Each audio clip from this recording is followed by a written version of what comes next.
finding the right path. What is my purpose in life? Right? These are not abstract questions with an infinite possibility field, right? Let's look at the term right. What's the right path? Well, when transportation was beginning, we had something called wheelwrights. And what a wheelwright did was it restored symmetry. It restored symmetry. It created symmetry for the journey. And the reason was grace. Grace, right? When things flow with little or no effort at all, with low friction, right? We want a graceful life, right? A graceful life filled with beauty, truth, and goodness, right?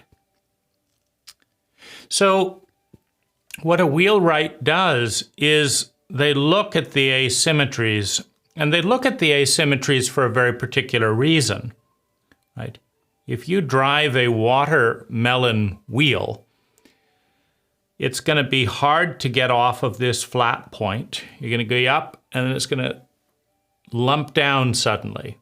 And the journey doesn't feel very good, right? So it's wrong, right? Wrong is a technical term. Right is a technical term.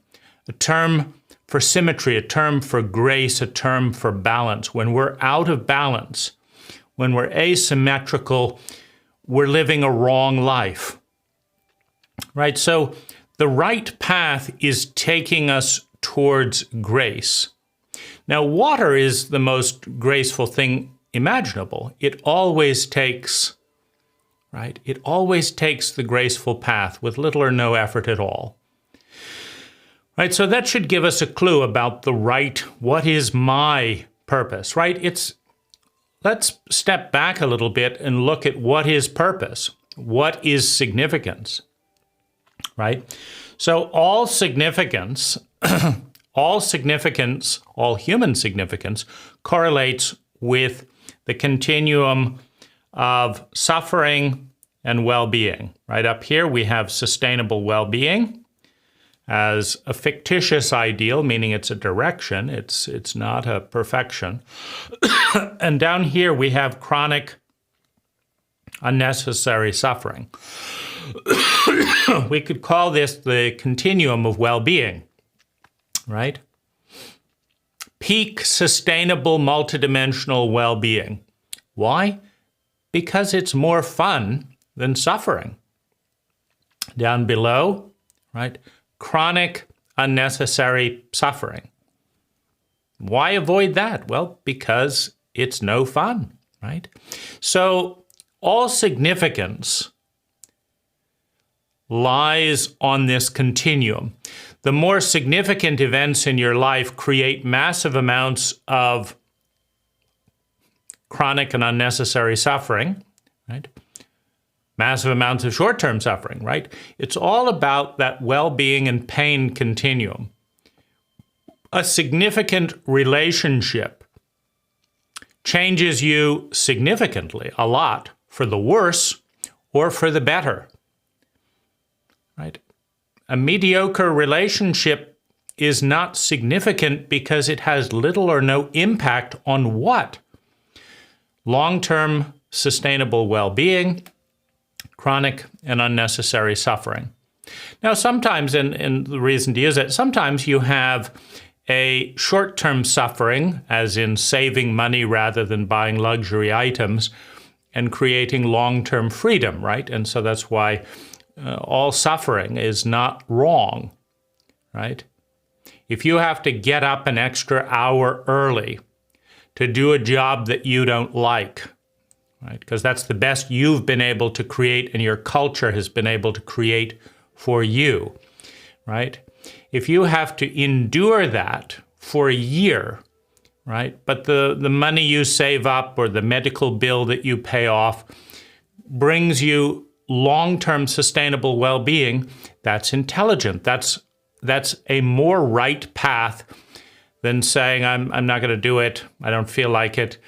and going into chronic suffering that has no end in sight, right?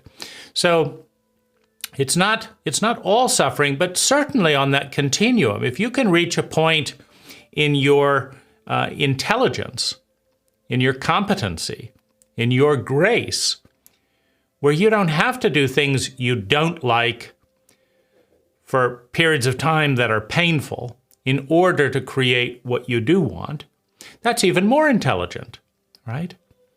If you can orient your life towards more sustainable well-being and less unnecessary suffering, that's more intelligent, right? That and you get that point, right? It sometimes starts more difficult. Like you move into a new land, you have to build a house, you have to dig a well. You've got no shelter, you've got very little water, you haven't dug the well yet, right?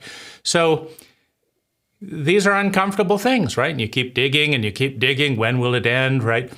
Right. But it has well-being in sight, right? Well-being is on the other side of that. I keep investing money. I lost money here. I did this, but I keep learning and I keep investing money, and then, right? Then I can start doing more of the things that I want to do, right? With invested money rather than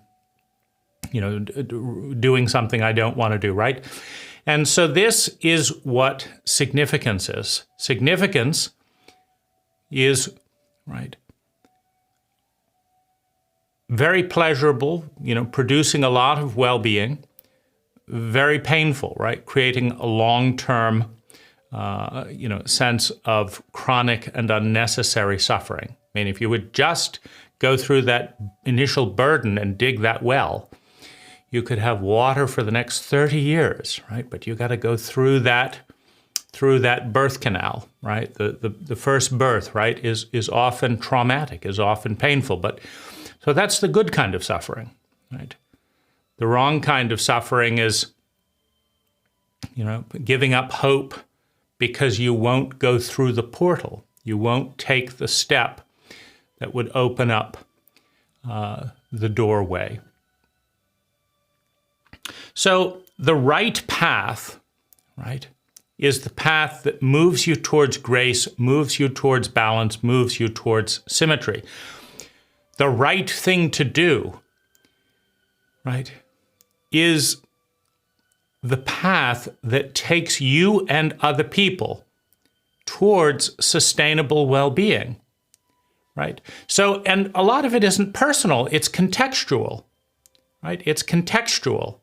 For example, electricity has done an enormous amount to free up time, right? People used to spend all their time washing their clothes, right? Morning till night, the scrub brush and out here, and they had to fetch water from the river. There wasn't any well, right? So they'd have to walk a mile, get a 5-gallon bucket, come back, walk another mile, get a 5-gallon bucket and come back. Right, they had to do this, they had to do that, and one set of clothes was clean by the end of the day, right? Well, there's no time for philosophy and all of that, and that. So the thing that moves towards grace at that time for your people is to develop electricity, right? It moves you. I mean, you have to, of course, evaluate that, right? Not all technology creates a net amount of sustainable well-being, right? So it has to be evaluated, but the right path, you look at the areas of significance, either what is the potential greatest yield of well-being that isn't being developed, and what is the current greatest suffering in my life, in my family's life, in my culture's life. And they're usually fractal representations of one another. Where is the greatest suffering in my world right now? And where is the low-hanging fruit? If I just did this, my well-being would go up 30%. Example of that, right? I recently started doing an exercise of creating one positive future a day. And what I mean by that is I write an email, subject, positive future, colon, a little bit of the theme of that future. and I create one new version of how life could go well in one area or another. I just met someone, I could do this, this, this. We could have quite a nice friendship. We could do this, we could do that, we could do this and that, the other. It's a probable future. Right? Now, 99% of probable futures will never happen. 99% of probable futures will never happen because there are just so many of them. The probability field is so enormous. Good and bad probabilities are just so big that, 99% of your worst fears will never happen as well. 99% of your fantasies will never happen. 99% of your dreams will never happen. Right? So you're creating a probability field, a conscious probability field of things that could go very well, right? Optimal futures. This could happen, this could happen, this could happen. I can feel that. I like that image, this, and then send, right? Right? Of course, the email arrives a few seconds later. Maybe I'll read it the next day. Put it in a folder. Probable futures. Fun, probable futures, right? Write another one every single day. Takes 5 minutes. 5 minutes a day. But I noticed something after, 300 probable futures were all there, right? Like this could happen, that could happen, this could happen. Well, one, I began doing some things differently. Some themes began to develop, like this one just kept coming up. That's not a bad idea. What's stopping? Well, I was planning on doing this other thing. Well, if this is a better thing, we'll just stop planning on doing that thing and start doing this thing, right? It's exciting. So that's a 5-minute investment. Now, it's a right path, right? What is a path? A path is a direction and it is a protocol, both. You need a protocol for anything. It's one thing to say walk north or go north, right? That's a direction. But do you go north in a car, in this car, in that car? Do you go north in an electric car, a diesel car, a gas car? Do you go north with a wheelbarrow? That's the protocol. I do this, I say this, I think this, I do it at this time in this way, right? I wear this jacket while I'm going north because it's raining, and that's the protocol. So you need a protocol. A path is a direction, and a protocol, is it a right path? It's a right path if the direction takes you towards balance, right?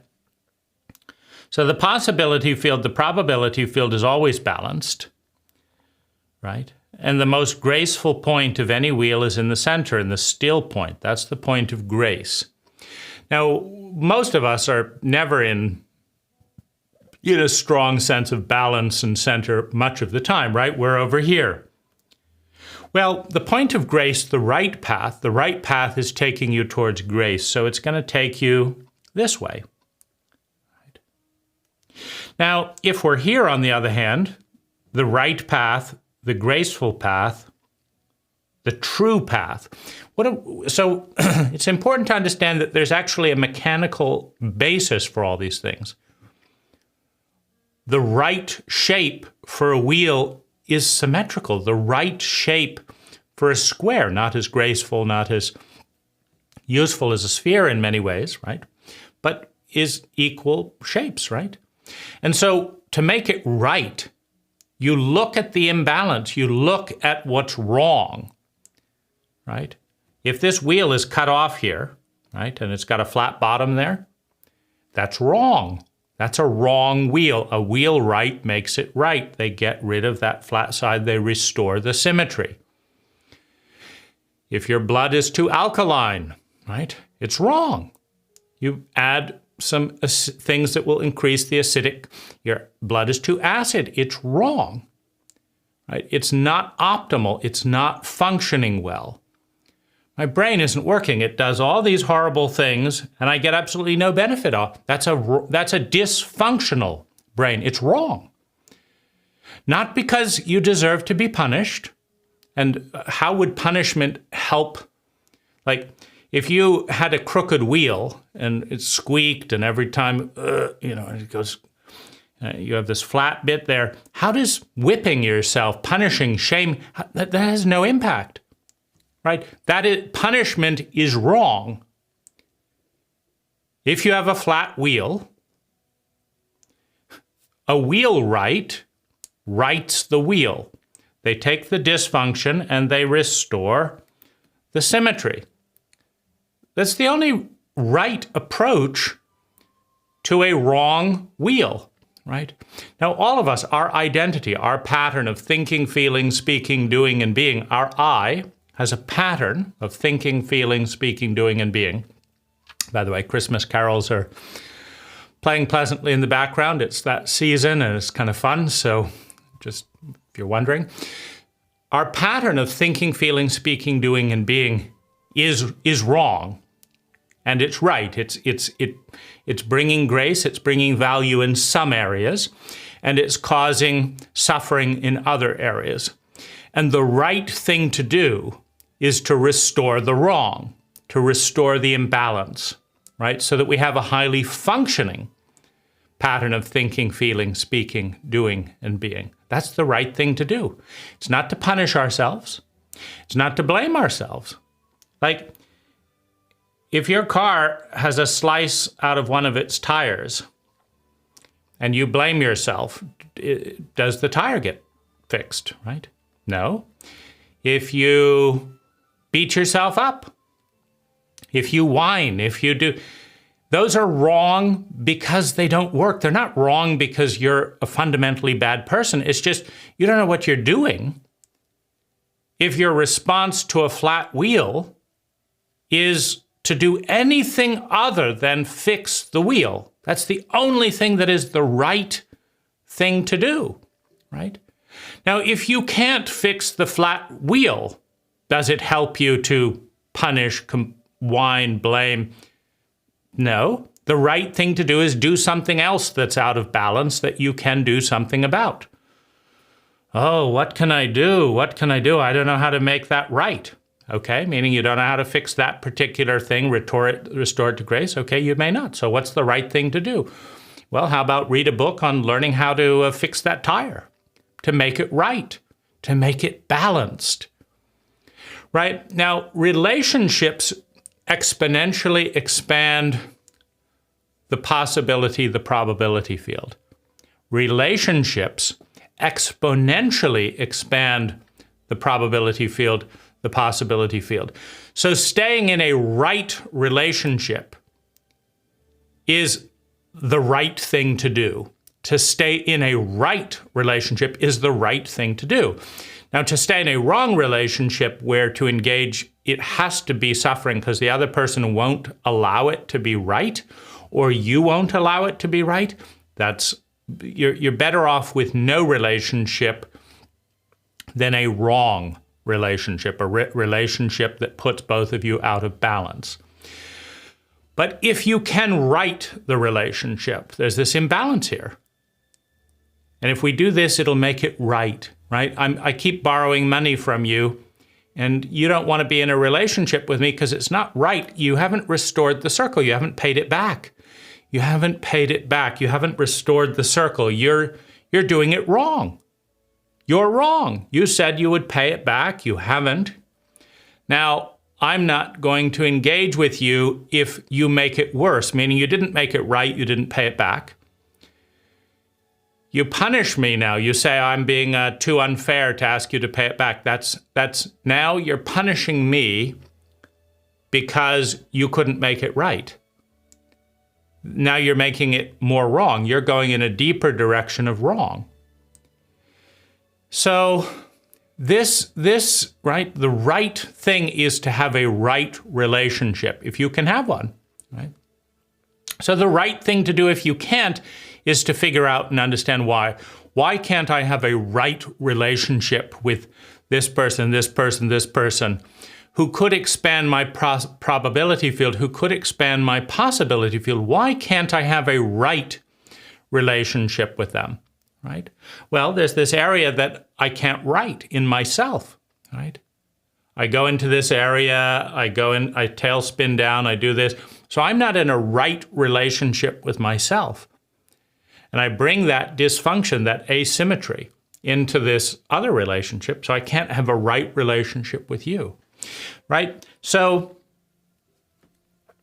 this is a very objective thing. You look at the statistics. If 98% of the people who go to Vegas come back with no money, and 98% of the people who buy a house and pay the mortgage for 30 years make lots of money, it's wrong to go to Vegas. Not because you're a bad person, not because God cares whether you gamble or not. It's wrong because to throw money away gambling, if you have right ways to spend or invest that money, is wrong. It's the wrong allocation relative to something that's more right, that's more true, right? True is it's straight, right? Am I going directly there or am I curving around, right? Because if you want a header, like you want a raft or whatever, you look down the line, you say, is it true? Is it right? Has it been cut right? Is it true? If it is, you put it in place. It will build a strong house. Why is a strong house right, more right than a crooked, than a weak house? Right? Because if you have to spend all your time rebuilding your house and you waste all your money rebuilding your house, you could have a medical bill that you can't pay because you have no money left, right? The more things you do wrong, the less energy you have to do the right thing. Like, why is it wrong to study algebra when your family is being torn apart by PTSD? Why is that wrong? There's nothing wrong with algebra. It's just, if at 15 years old you're going to develop PTSD for the rest of your life, or you're going to heal the family system because you understand traumatic abuse, you understand PTSD, you understand intergenerational abuse, and you understand family systems dynamics, and you bring enough of that technology into your system that your parents stop abusing each other and you, that the addiction stops, and perhaps they don't get a divorce. That's the right thing to do because it brings more balance than living as an addict in a single-family dysfunctional house with PTSD knowing about algebra. That's the wrong choice, right? So our cult gets it wrong by studying algebra and not studying the traumatic abuse going on in our households. It's wrong, technically wrong. So the right path, right? The right path. What's the right path? It begins, right? You have all these different areas in the world, all these areas within you. It begins by identifying the core suffering in your life and the core suffering in the world's life, and the core areas of potential well-being in your life and the core areas of potential well-being in the world. That's the beginning. That's the beginning. The next, you do an analysis, right? You do an analysis, right, for the low-hanging fruit, for the path of grace. Now, these are the things that I just mentioned, doing that positive future. 5 minutes a day, a 45% increase in well-being. By the time I had written 300 positive probable futures and taken action on some of them, my future felt 45% more exciting and better, which meant that my present was more exciting because I'm now looking forward to the future. My future was actually getting better from the actions I had taken and the choices I was making as well, right? So 5 minutes a day, 45% increase. Now, if I had to spend 10 hours a day to get a 45% increase in my sustainable well-being, it's still the right thing to do. But it's not as right as spending 5 minutes a day, right? Because if I spend 40% of my time making my life 40% better, that's a 1-to-1 ratio. But 5 minutes of my time for a 45% return in well-being is more right, it's more true, it's more direct. It works better That's the thing to do. So that's the right path, right? That's the right path for me. Meaning, if I started doing that and getting more and more depressed, that's never going to happen. What's wrong with me? If I did, that's the wrong way to do that exercise, by the way, right? So the way I do the exercise is there's zero pressure to do anything different. My only job is to write one positive future a day. That's it. Send. If I want to, I can read it the next day. Otherwise, just go straight in the folder. One positive future. Next day, one positive future. Send. That's my only thing. I say, oh, that's a nice one. Oh, that's a good one. Or what if I did this? Maybe I'm writing it and say, oh, what about this? Or maybe I'm writing it and say, oh, let's make that one happen, right?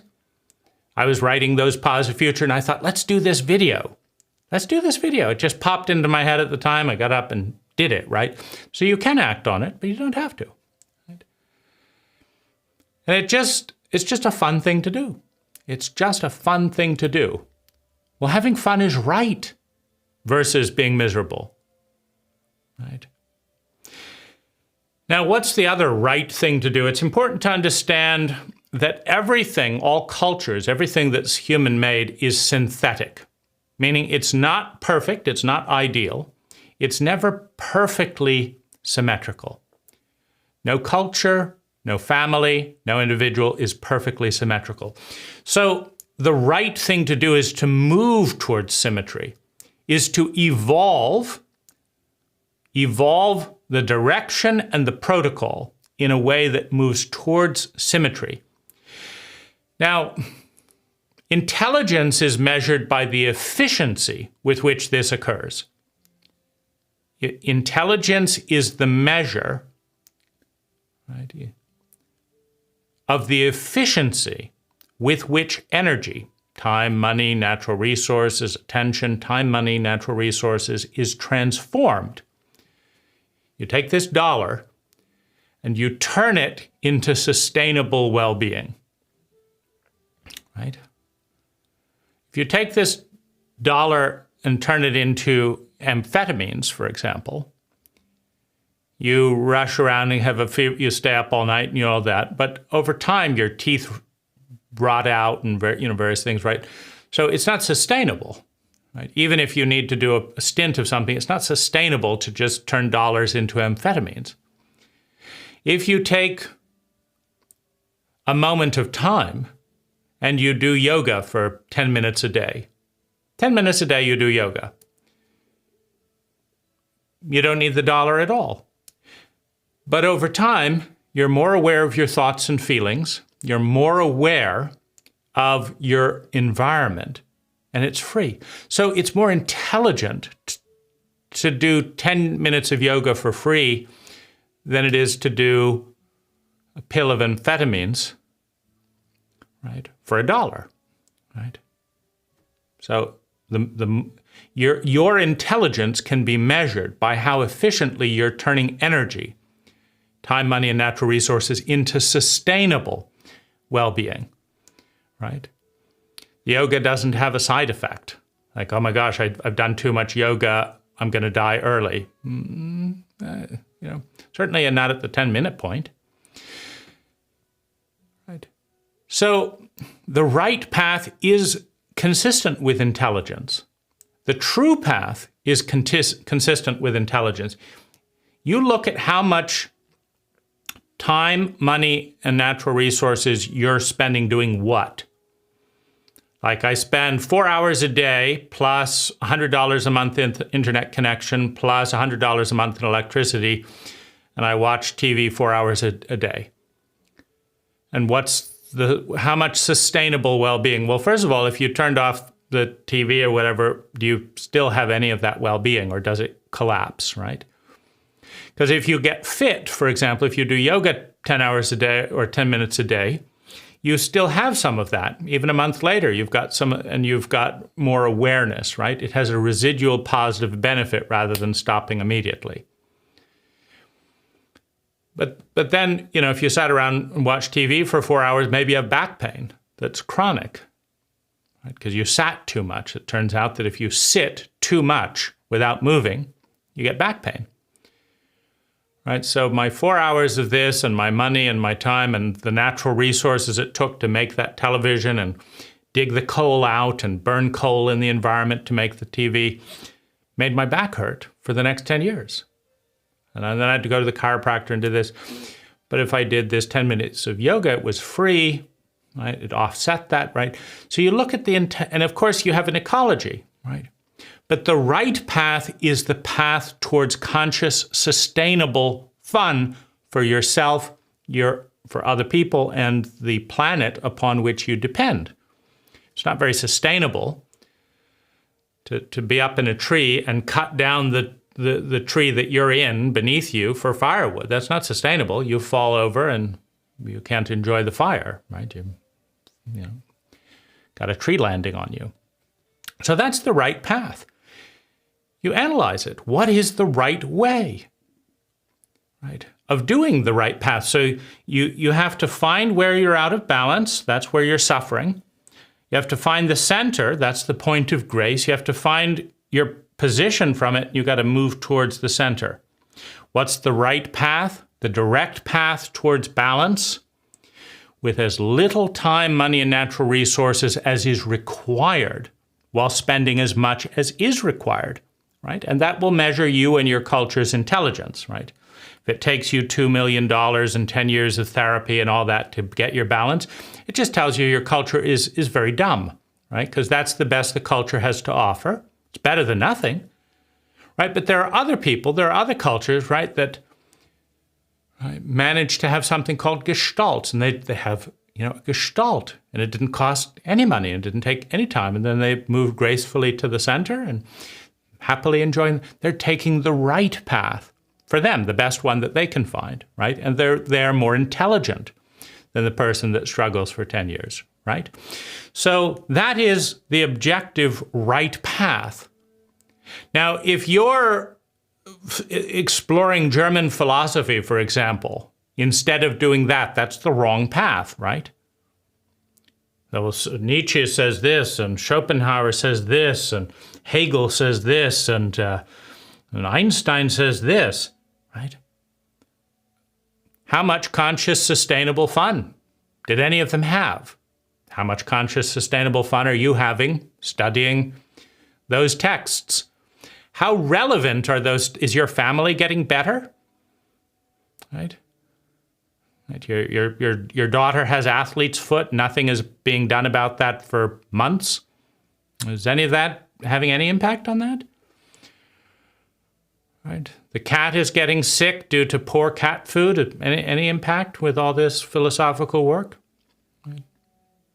There's a wonderful opportunity for you to, develop your skills and celebrate this success. And are you doing any of that with this, right? It's not the right path. It's wrong. Right?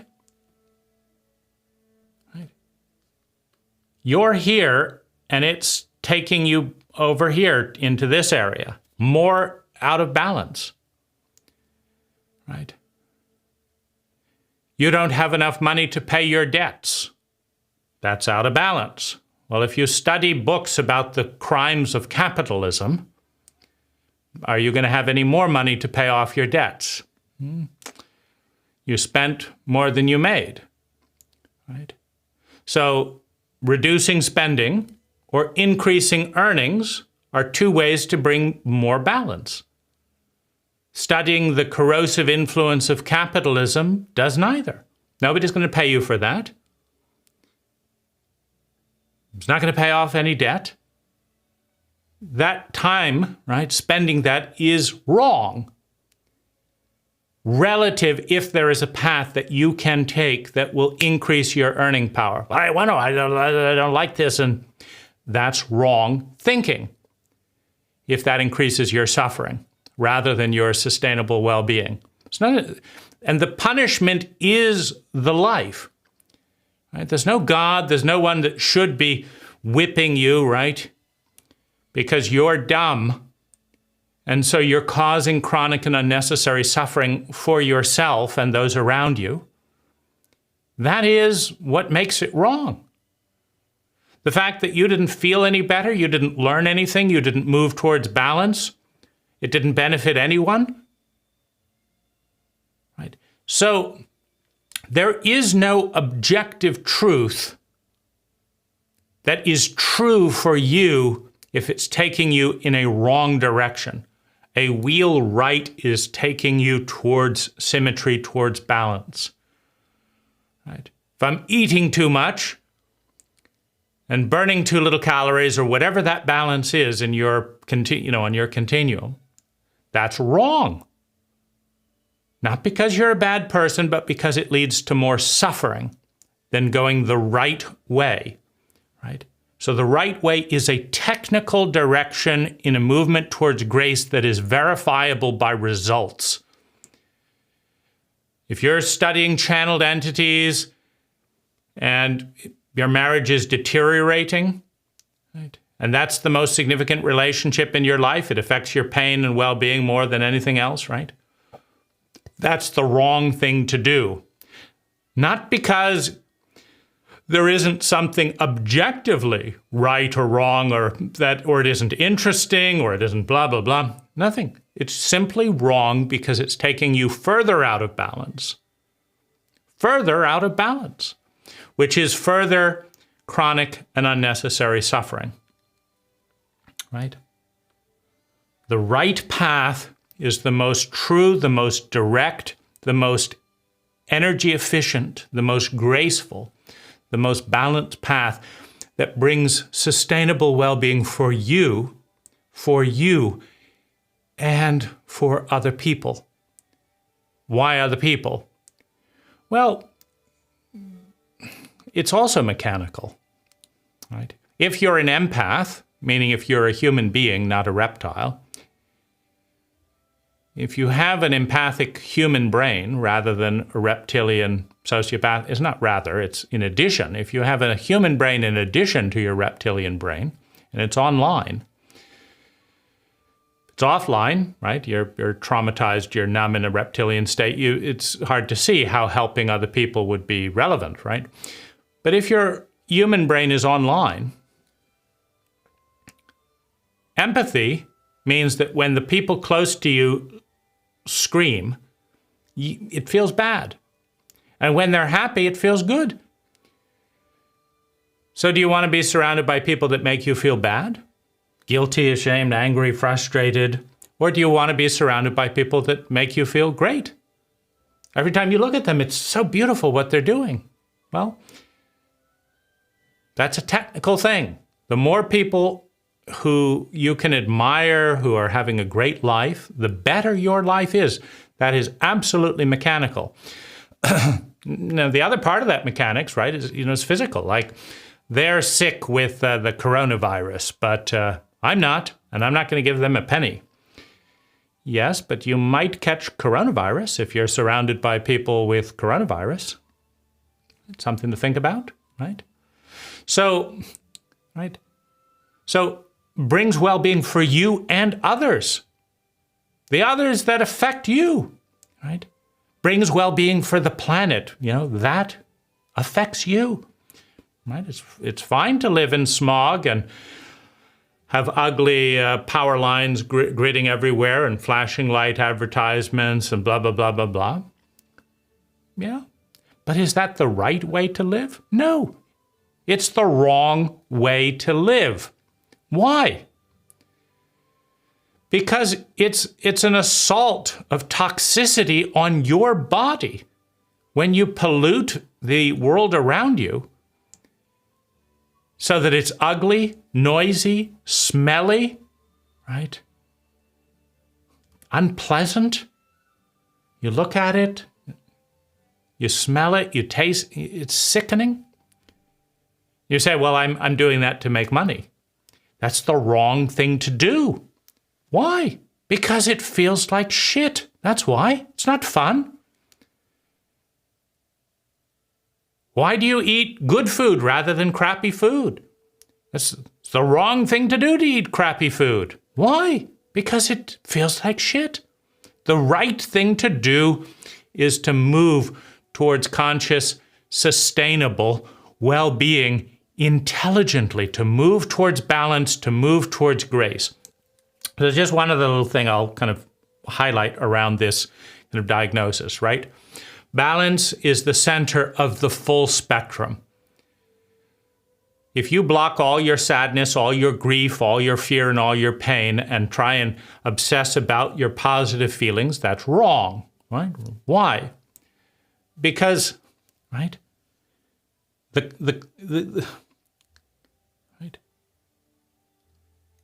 The circle includes the full amount. You are kind to your grief, and you're kind to other people's grief, and you attend to it. You celebrate the successes, and you attend to it. Right? That's the right thing to do. Because it works.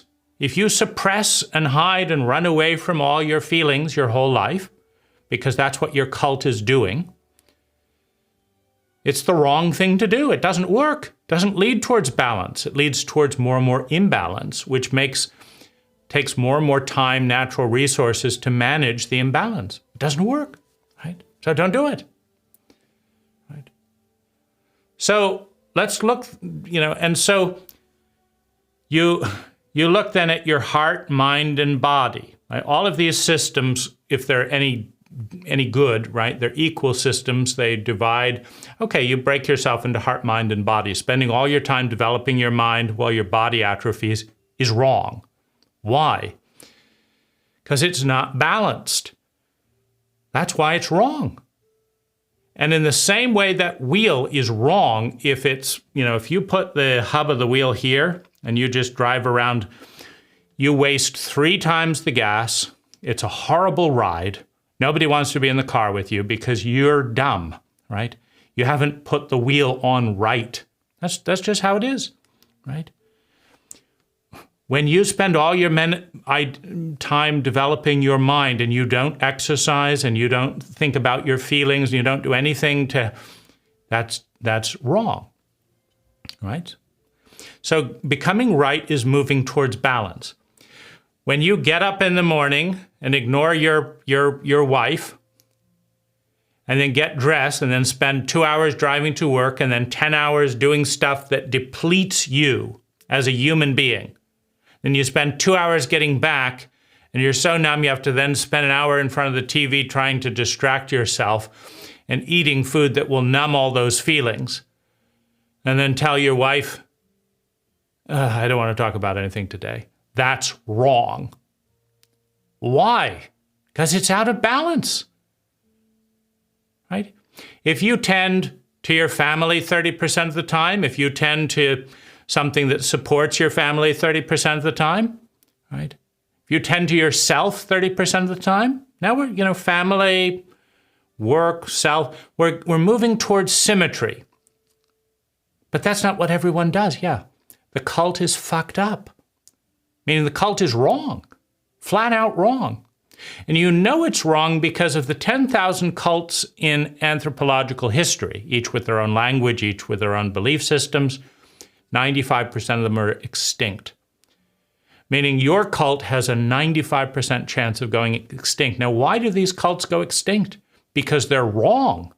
It's not because they're the best thing ever invented and life rewarded them by killing them. No, they were so out of touch. They were so dogmatic.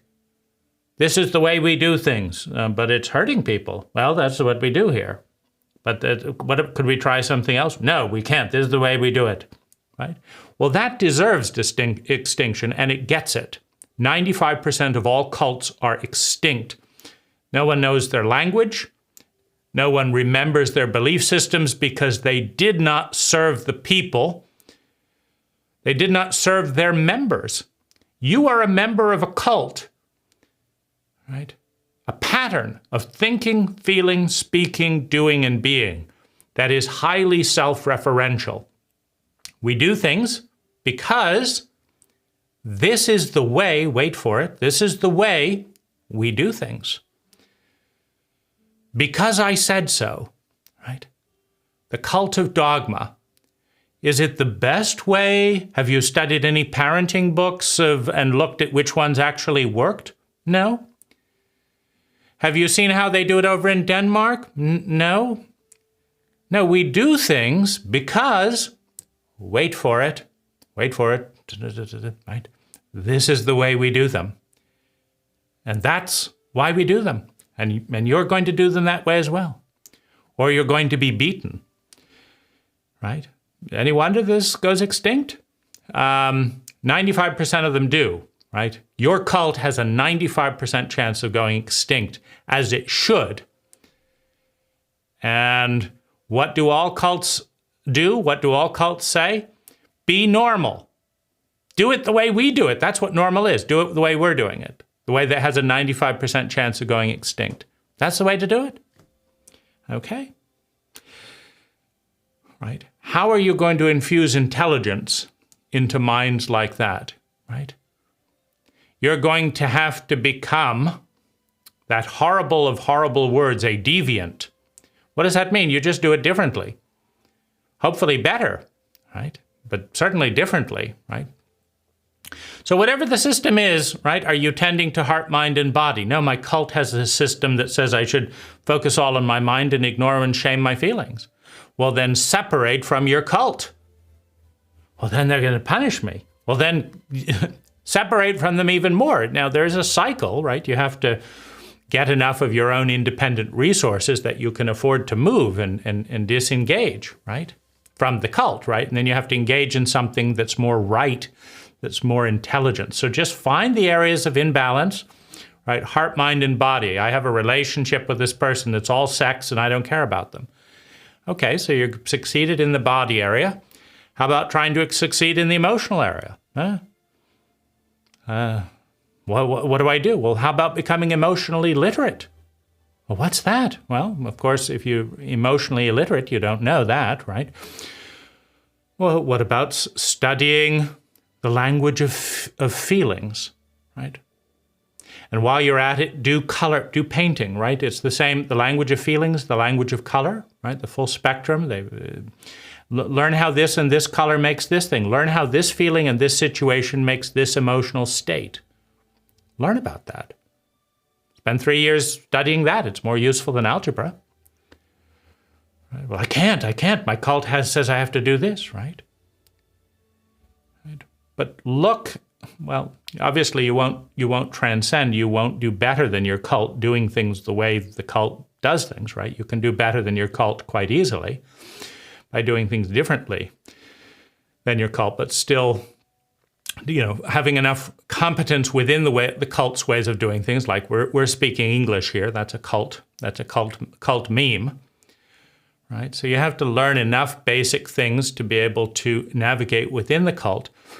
But the only way to bypass the odds of a 95% chance of rightful extinction, right, is to use what you learn in the cult to transcend the cult, to go outside the cult, to go into the unknown and find those aspects of the unknown that are 10x, that are 10 times more intelligent, more beautiful, true, and good in their outcome, in their intelligence, than the status quo.